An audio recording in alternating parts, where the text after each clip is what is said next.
लड़के का नाम सेंटियागो था। जब वो अपनी भेड़ों के झुंड के साथ उस वीरान गिरजाघर में पहुंचा, तब शाम ढल रही थी। गिरजाघर की छत बहुत पहले कभी गिर चुकी थी और जिस स्थान पर कभी प्रार्थना सामग्री का कक्ष हुआ करता था, वहां अब चिनार का एक विशाल दरख्त उगाया था। उसने वहीं पर रात बिताने का फैसला किया। उसने टूटे दरवाजे से सारी भेड़ों को अंदर किया और उसके बाद वहां लकड़ी के कुछ लट्ठों से एक बाड़ तैयार कर दी, ताकि रात में भेड़ें बाहर निकलकर यहां वहां न भटकने पाएं। वैसे उस इलाके में भेड़िए तो नहीं थे, लेकिन एक बार रात में एक भेड़ बाहर कहीं जा भटकी थी और लड़के को अगला पूरा दिन उसको तलाशते हुए बर्बाद करना पड़ा था। उसने अपनी जैकेट से फर्श को बुहारा और जो पुस्तक उसने अभी अभी पढ़कर समाप्त की थी, उसे तकिए की तरह इस्तेमाल कर लेट गया। उसने मन ही मन कहा कि अब से मुझे मोटी पुस्तकें पढ़नी होंगी। वे लंबे समय तक चलती हैं और उनके तकिए भी ज्यादा आरामदेह होते हैं। अभी अंधेरा ही था जब उसकी नींद खुली और जब उसने ऊपर की ओर देखा तो उसे टूटी हुई छत के पार तारे दिखाई दिए। मुझे कुछ देर और सोते रहना चाहिए था, उसने सोचा। उसने रात में वही सपना एक बार फिर देखा था जो एक हफ्ते पहले देखा था, और एक बार फिर वही हुआ था कि सपना पूरा होने के पहले ही उसकी नींद खुल गई थी। वो उठा और अपनी लाठी लेकर उन भेड़ों को जगाने लगा जो अभी भी सोई हुई थीं। उसने देखा कि उसके जागते ही उसके ज्यादातर जानवर भी हिलने डुलने लगे थे, मानो कोई रहस्यमयी शक्ति थी जिसने उसके जीवन को उन भेड़ों के जीवन से बांध रखा था, जिनके साथ वो पिछले 2 वर्ष गुजार चुका था और भोजन पानी की तलाश में उनको इस गांव से उस गांव तक ले जाता रहा था। उनको मेरी इस कदर आदत पड़ चुकी है कि अब वे समझने लगी हैं कि मैं कब क्या करता हूं। वो बुदबुदाया। इस बारे में कुछ पल सोचने के बाद उसे लगा कि बात इसके उलट भी हो सकती है कि वो खुद ही उनकी दिनचर्या का आदी हो गया हो। लेकिन उनमें से कुछ भेड़ें ऐसी भी थीं जिन्होंने जागने में थोड़ा ज्यादा वक्त लिया। उसने एक एक करके उनको अपनी लाठी से कोसते हुए उनका नाम लेकर पुकारा। उसका हमेशा से यह विश्वास रहा था कि वो जो कुछ भी कहता है भेड़ें उसे समझ लेती हैं। इसीलिए ऐसे वक्त भी आते रहे थे जब किसी पुस्तक को पढ़ते हुए उसे उसके जो हिस्से बहुत प्रभावित करते थे, वे हिस्से वो भेड़ों को पढ़कर सुनाया करता था, या ऐसे वक्त जब वो उनको चारागाहों में जीवन गुजारते गडरियों के अकेलेपन या खुशियों के बारे में बताता था। कभी कभी वो उनके सामने उन चीजों पर टिप्पणियां भी किया करता था जो उसने उन गांवों में देखी होती थीं जहां से वे गुजरे होते थे। लेकिन पिछले कुछ दिनों से वो उनसे सिर्फ एक ही बात करता रहा था, एक लड़की के बारे में जो उस गांव के एक दुकानदार की बेटी थी, जहां वे 4 दिन बाद पहुंचने वाले थे। उस गांव में वो एक ही बार गया था, पिछले साल। वो दुकानदार कपड़ों की एक दुकान का मालिक था और वो हमेशा कहा करता था कि भेड़ों का ऊन उसी के सामने काटा जाए ताकि किसी तरह की कोई धोखाधड़ी ना हो। उसके एक दोस्त ने उसे उस दुकान के बारे में बताया था और वो भेड़ों को लेकर वहां गया था। मैं कुछ ऊन बेचना चाहता हूं, लड़के ने दुकानदार से कहा। दुकान में ग्राहकों की भीड़ थी, इसलिए दुकानदार ने गडेरिये से दोपहर बाद तक इंतजार करने को कहा। लड़का दुकान की सीढ़ियों पर बैठ गया और उसने अपने थैले से एक पुस्तक निकाल ली। मैं नहीं जानती थी कि गडरिये पढ़ना भी जानते हैं। उसके पीछे से एक लड़की की आवाज आई। वो लड़की एंडालूसिया इलाके की खास पहचान लिए हुए थी, लहराते हुए काले बाल और मूर विजेताओं की फीकी सी याद दिलाती आंखें। हाँ, वैसे मैं पुस्तकों से ज्यादा अपनी भेड़ों से सीखता हूं, उसने जवाब दिया। उनके बीच 2 घंटे तक बातचीत होती रही, जिस दौरान लड़की ने बताया कि वो उस दुकानदार की बेटी है।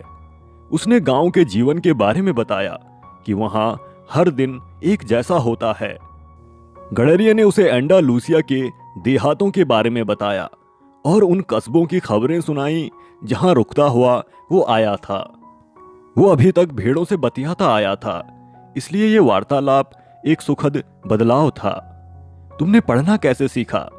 बातचीत के दौरान लड़की ने पूछा। जैसे हर कोई सीखता है, उसने कहा, स्कूल में। अच्छा, अगर तुम्हें पढ़ना आता है तो फिर तुम निरे गडरिये क्यों हो? जवाब में लड़का कुछ यूं बुदबुदाया जिससे वो उसके सवाल का जवाब टाल सकता। वो अच्छी तरह से जानता था कि लड़की उसकी बात कभी नहीं समझ पाएगी। उसने अपनी यात्राओं के किस्से जारी रखे और लड़की खौफ और अचरज से अपनी मूरी आंखें फाड़े उसकी बातें सुनती रही। जैसे जैसे समय बीतता गया, लड़के ने पाया कि वो कामना कर रहा था कि काश वो दिन कभी न बीते। लड़की का बाप उसी तरह व्यस्त बना रहे और उससे 3 दिन तक इंतजार कराता रहे। उसने पाया कि वो कुछ ऐसा अनुभव कर रहा था जैसे उसने उसके पहले कभी नहीं किया था। हमेशा हमेशा के लिए एक जगह पर टिक कर रहने की आकांक्षा। उसे लगा कि काले बालों वाली उस लड़की के साथ उसके दिन कभी पहले जैसे नहीं रह जाएंगे। लेकिन आखिरकार वो दुकानदार प्रकट हुआ और उसने लड़के से 4 भेड़ों का ऊन काटने को कहा। उसने ऊन की कीमत चुकाई और लड़के से अगले बरस फिर से आने को कहा। और अब सिर्फ 4 दिन बाकी थे जब वो एक बार फिर उसी गांव में पहुंचने वाला था। वो उत्तेजना से भरा हुआ था और उसी के साथ साथ असहज भी महसूस कर रहा था। क्या जाने वो लड़की उसे भूल ही चुकी हो।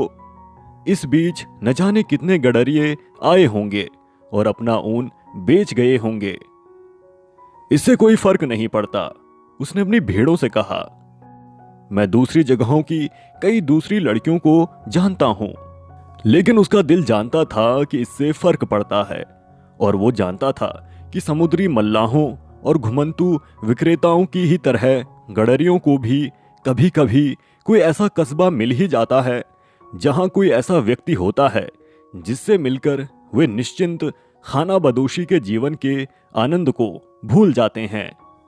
आसमान से सूरज झांकने लगा था और गडरिये ने अपनी भेड़ों से सूरज की दिशा में चलने को कहा।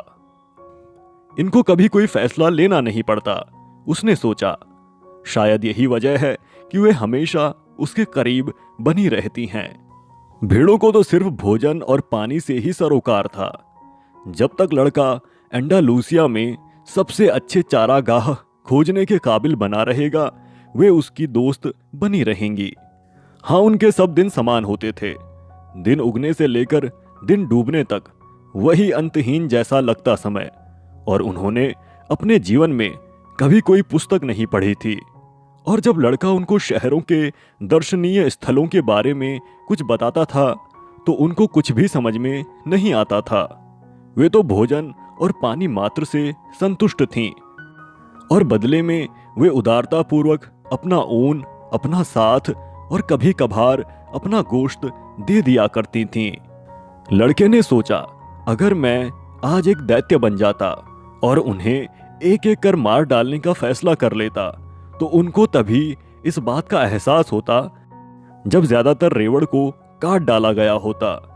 वे मुझ पर भरोसा करती हैं और वे भूल चुकी हैं कि उनको किस तरह अपनी सहज बुद्धि पर भरोसा करना चाहिए, क्योंकि मैं ही उनका भरण पोषण करता हूं।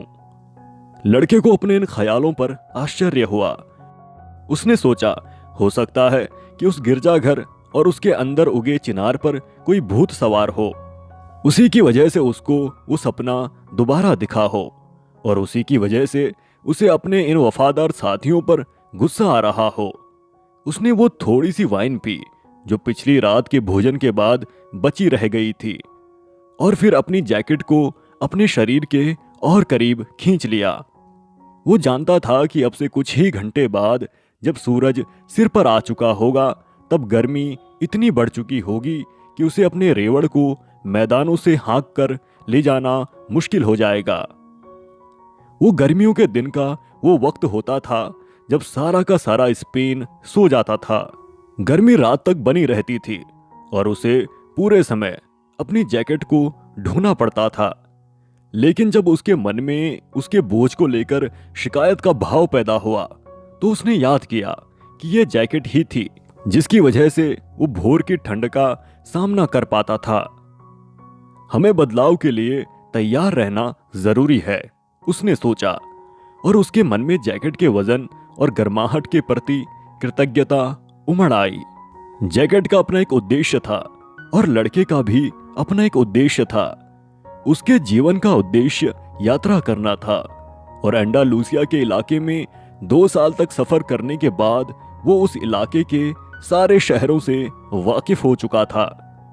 उसकी योजना थी कि इस यात्रा के दौरान वो उस लड़की को समझाएगा कि किस तरह एक साधारण गडरिया जानता है कि पढ़ना कैसे सीखा जा सकता है। वो उसे बताएगा कि उसने 16 साल की उम्र तक पाठशाला में पढ़ाई की थी। उसके माँ बाप चाहते थे कि वो पादरी बनता और इस तरह एक साधारण किसान परिवार के गौरव का स्रोत बनता। वे महज भोजन और पानी जुटाने की खातिर कड़ी मेहनत करते थे, जैसे ये भेड़ें करती हैं। उसने लैटिन, स्पेनिश और धर्मशास्त्र की पढ़ाई की थी, लेकिन बचपन से ही उसकी ख्वाहिश दुनिया को जानने की रही थी और यह ईश्वर के बारे में जानने तथा आदमी के पापों को समझने से ज्यादा महत्वपूर्ण था।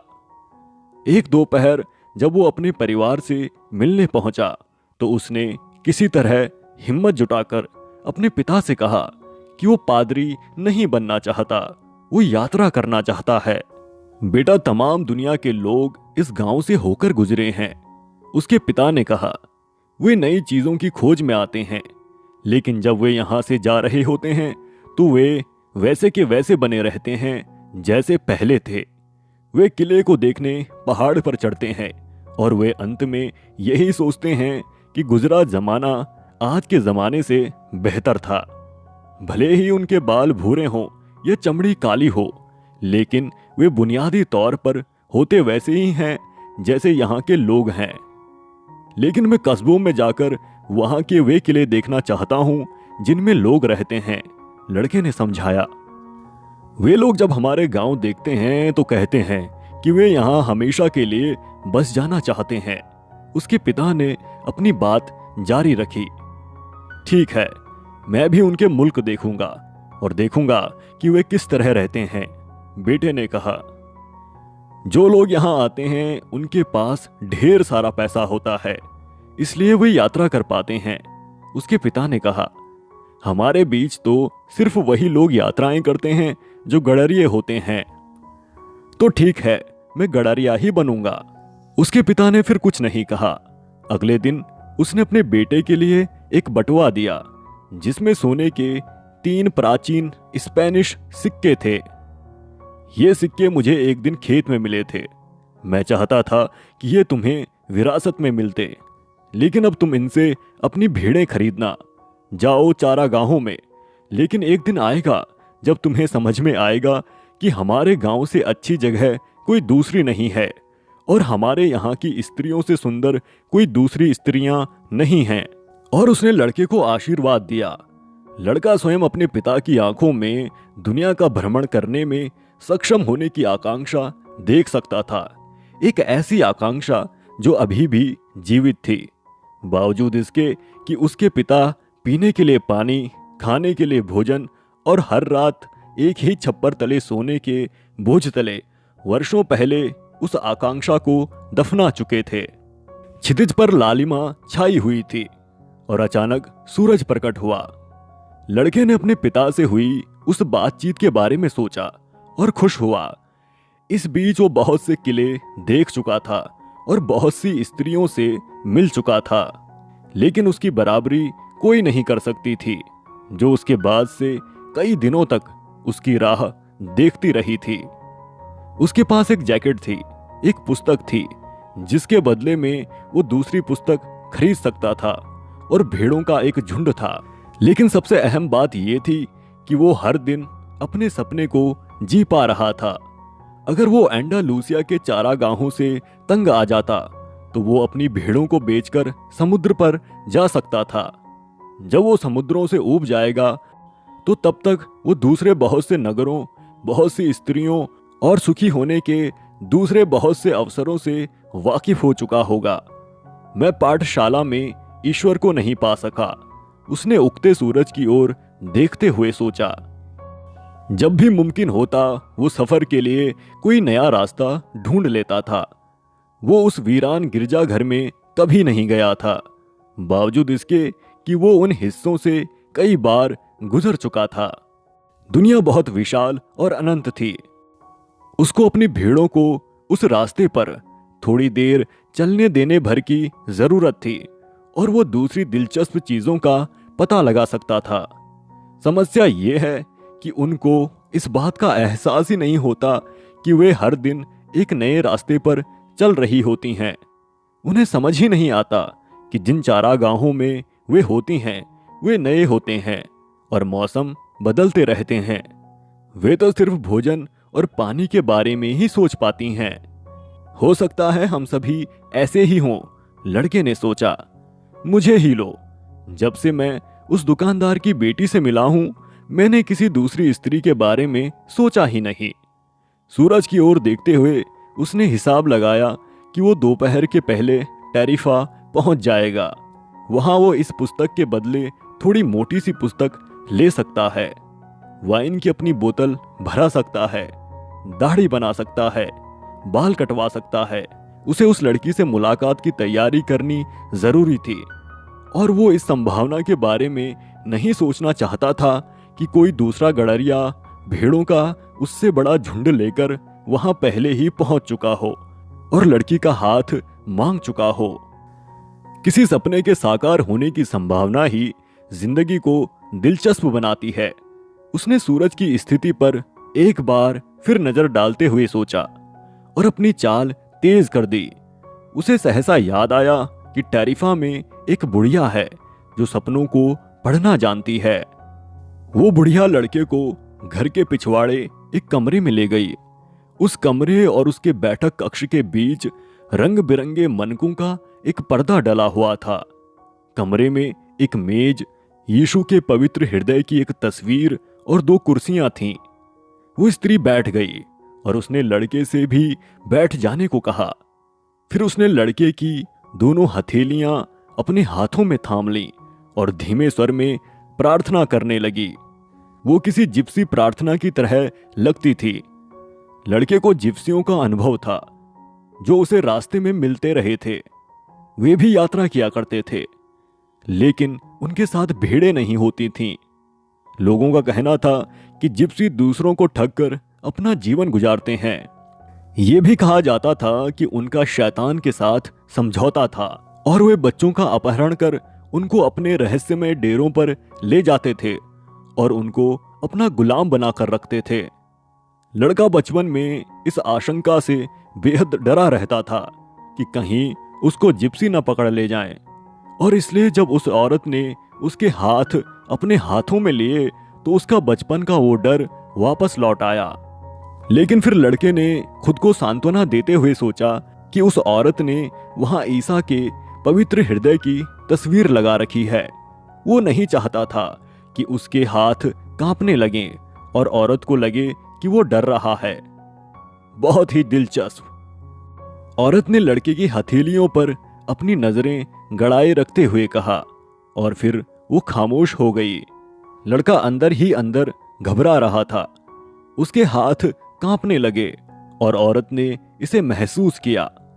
लड़के ने जल्दी से अपने हाथ वापस खींच लिए। मैं यहां आपसे अपनी हाथ की रेखाएं पढ़वाने नहीं आया था, उसने कहा। उसे वहां आने पर पछतावा हो रहा था।